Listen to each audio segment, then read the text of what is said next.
Salut à tous, salut à toi qui me regarde, j'espère que tu te portes bien. La vibe pour moi elle est assez chargée. Aujourd'hui on va parler de cette putain de polémique. Si tu es nouveau sur cette chaîne et que tu me découvres, ici on parle d'actualité, on parle des faits tellement bizarres qui se trouvent sur internet. Donc si ces sujets t'intéressent, abonne-toi pour nous encourager, clique sur la cloche de notification pour ne plus rater de nos pépines des vidéos que nous postons sur cette chaîne en longueur de semaine.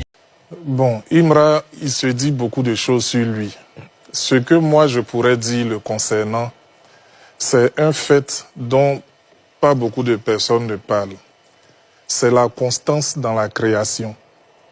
C'est la constance dans la création. Si vous tapez aujourd'hui sur YouTube le nom de Imra, vous verrez plus de chansons que vous n'y avez pensé. Il est très prolixe, il a fait énormément de chansons. Et même quand vous remontez dans le passé, là où il n'était pas encore le Imra d'aujourd'hui, il continuait, en fait, il n'a fait que produire. C'est pour ça que quand on dit que c'est le travail qui paye, c'est effectivement le travail qui paye. Vous voyez, aujourd'hui, c'est maintenant qu'on connaît Imra. Mais quand on retourne sur ses anciennes chansons, on se demande comment est-ce qu'on n'a pas vu un tel garçon passer. Comment est-ce qu'on l'a pas vu? Imaginez si c'est aujourd'hui seulement qu'on voyait ses premières chansons. C'était bien parti pour faire feu de paille, hein. Mais là, c'est quelqu'un qui démontre qu'il n'est pas arrivé là par accident.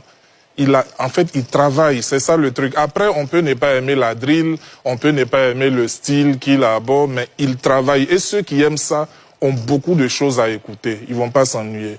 Moi, donc, je voudrais saluer le travail. Je te conseille. Voilà, les gens ne travaillent plus. Après, regarde ce qui se passe entre Imra et Didi B. Tu as un ami avec qui je travaillais, un très bon artiste, faiseur de coupé décalé que je ne vais pas citer, mais à l'époque, il me disait qu'il ne comprend pas pourquoi les gens du coupé décalé, quand ils veulent se clasher, ils vont pas en studio. Ils allument leur caméra et ils s'insultent. Ils en sont même arrivés à insulter leurs géniteurs, leurs épouses, leurs frères et sœurs. Pourquoi? Alors que tu es chanteur, non? Rentre dans un studio et ponds quelque chose. C'est ce que Imra et Didi B font. C'est pour ça qu'ils feront tous les deux des stades. Mais c'est normal, c'est le fruit du travail. Quand on a quelque chose à reprocher à quelqu'un et qu'on est chanteur, on va dire ça dans une chanson. Ouais. C'est tout.